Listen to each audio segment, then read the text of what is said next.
Welcome to Bed Crime Stories podcast, where fact and some speculation collide. I'm your host, T. Please smash that like button and subscribe to the channel. And if you want to support my daily grind, please consider a membership.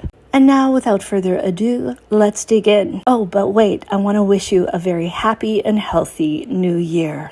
Just because law enforcement has been mostly silent on the Sebastian Rogers case, it doesn't mean that they're not working on it or that they don't believe foul play is involved. And just because Sebastian hasn't been located either alive or deceased doesn't mean that the police aren't building a case against someone based on the circumstantial evidence that does exist. Today, I want to share the facts in the case that indicate that Sebastian vanished due to foul play. And I want to emphasize that when you put all the individual pieces of circumstantial evidence together, you get a very good sense of the totality of the evidence. Let's begin with the FBI's missing person poster for Sebastian. If you look at it, you'll notice that the poster says, Sebastian was last seen on Monday, February 26th of 2024. And yet, if we take Sebastian Rogers' mother, Katie Proudfoot,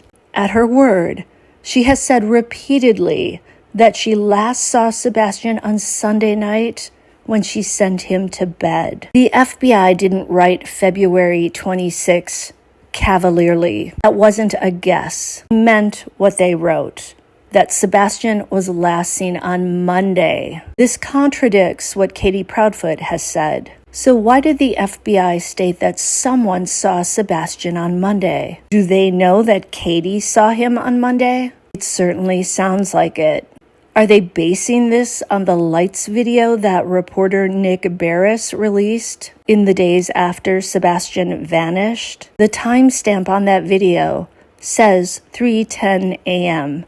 on Monday, February 26. And although some people claim the time on the surveillance camera was off by 2 hours, I have not heard law enforcement come out and say that. Also, the pitch darkness in that video seems to indicate that it's more toward the 3 a.m. hour than the 5 a.m. hour. Katie has always said she last saw Sebastian when she told him to go to bed. However, as we know, her story has changed on other details. She mentioned hearing a noise in Sebastian's room. At first, she makes it sound like it was Sebastian playing. Later, her description changes. It becomes more ominous, a thud. And yet, despite hearing a thud, Katie fails to go and check on her son. Seth Rogers has said that because of Sebastian's chromosomal deletion syndrome, there's an area on his head that is fragile. Seth stated he would have definitely gone to check on Sebastian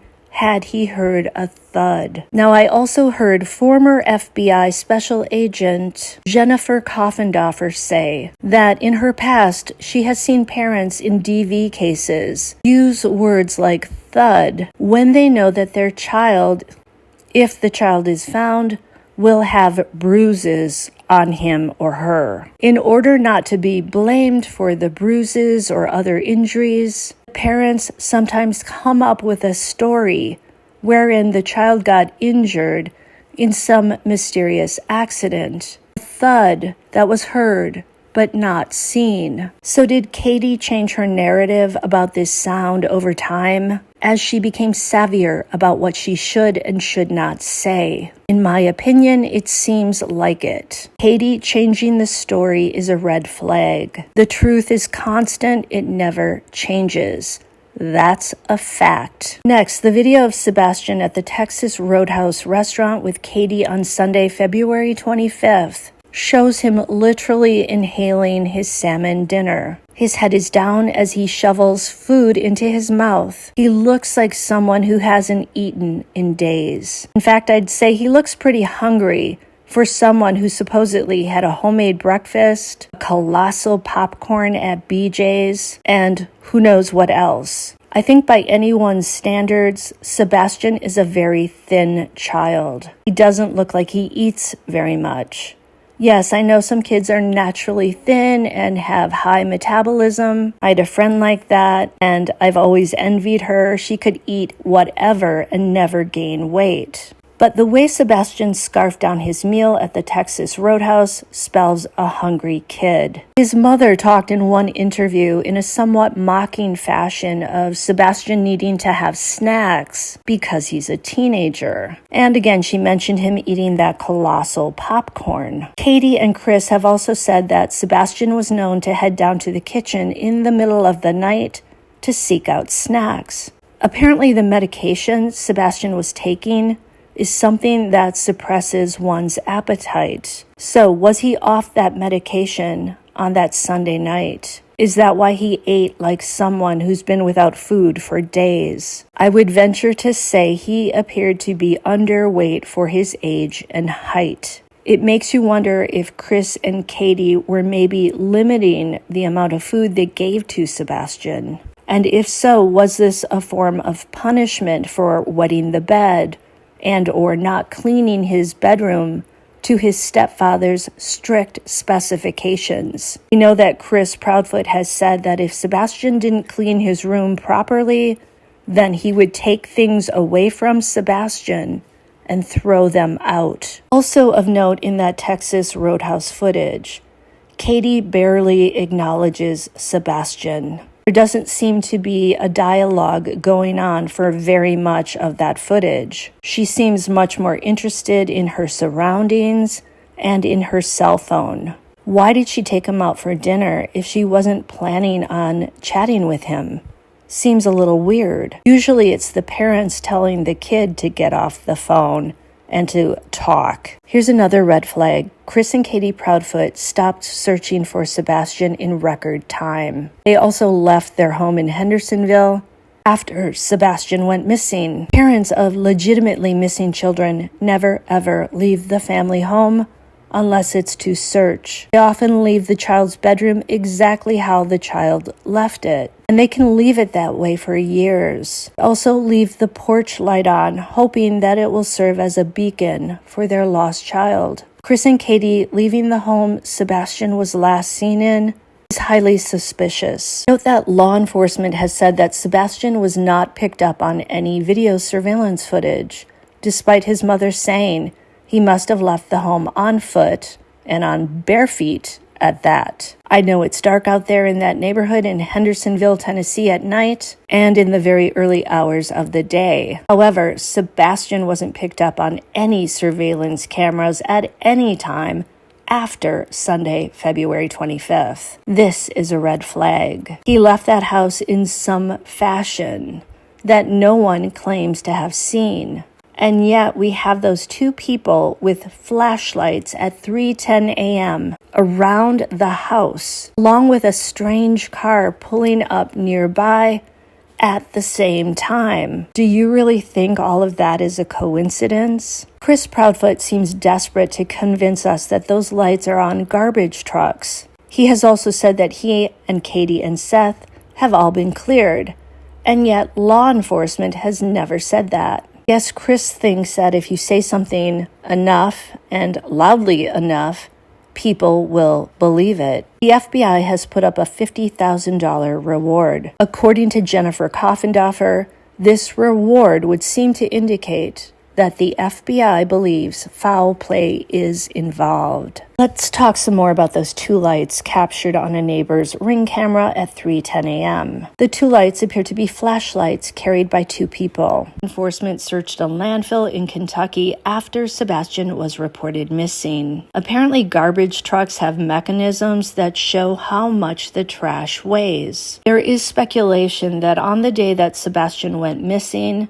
the garbage collected from that part of the neighborhood may have been heavier than usual. It sounds like law enforcement thought it possible that Sebastian might have been dumped in a trash bin. Do you guys remember the neighbor who spoke to someone about how Sebastian was being treated by his stepfather, Chris Proudfoot? The neighbor mentioned Chris telling Katie one day to come out of the house and get her retard. This language is so offensive. If that's true, it shows a total disregard, not only for Sebastian's feelings, but also for his mother's. The neighbor also mentioned seeing Chris use a power washer on Sebastian. Further evidence of Chris's abusive behavior toward children include the 5 Child Protective Services reports allegedly waged against the Proudfoots, as well as the stories that Chris's ex-wife, Nina, told. A leopard doesn't change its spots. We've also heard Chris brag about using a belt on Sebastian, as well as taking Sebastian's beloved pet snake away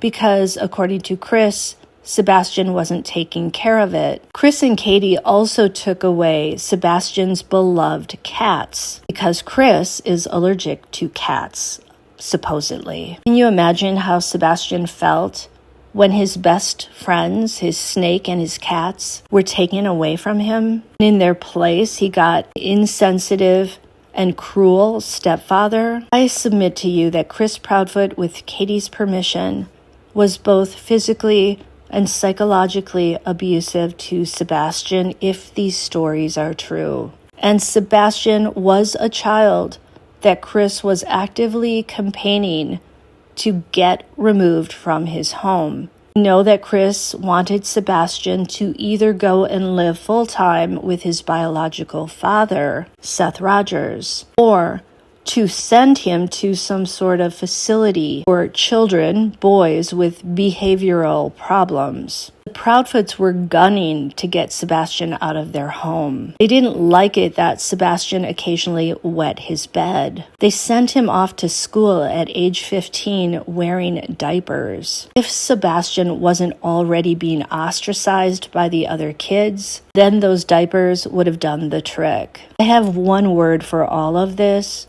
cruel. And all of this speaks to a possible motive for Sebastian going poof in the night. We also know that Sebastian was on the spectrum, and he was born with a 6q27 chromosomal deletion syndrome.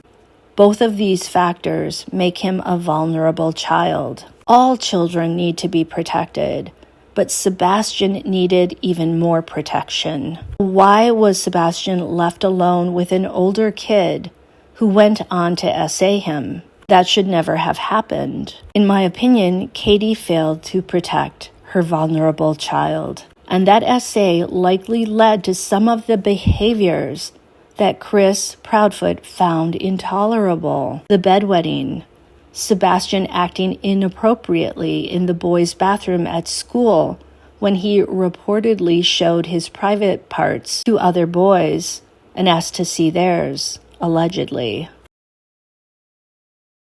Had Sebastian never been essayed, this might not have happened. And Sebastian, per Seth, was always going to be a child who needed assistance from his parents, even when he grew up into an adult. That was a lifelong commitment that I don't think Chris Proudfoot wanted any part of. That's my opinion based on everything we've learned about Chris Proudfoot over the past 10 months. And again, this makes for a powerful motive for wanting Sebastian to go away forever. Having a teenager who wets the bed and who is acting out because of essay trauma requires patience, love, stability, kindness, therapy, and more. Any parent would find these behaviors stressful, but if there's a parent who doesn't love the child, these things can become deal breakers for the marriage. Katie, if all these stories that the neighbors told are true, should never have had her son around Chris Proudfoot. And let's not forget the scratch marks, allegedly, that were on Chris Proudfoot's body when we saw him in one of the early interviews. He said those were from his little puppies he likes to play with. They were either scratch marks or teeth marks, bite marks. That is just another piece of the puzzle, circumstantial evidence that could point to foul play. Nothing in Sebastian's story when it comes to his mother and his stepfather makes me feel any better. It makes me worry for Sebastian. I haven't heard a lot that would lead me to believe that Sebastian was being treated really well, that he felt safe in that home. Personally, I don't think he was safe in that home. Personally, I think he was at risk because of Chris Proudfoot and his cruel ways towards children, allegedly. And I think that Katie preferred her husband over her son at this point. These are just my opinions, speculations based on the facts that we do have. Let me know what you think in the comments. Have a very happy New Year's Eve and Happy New Year. And I'll see you next time on Bed Crime Stories.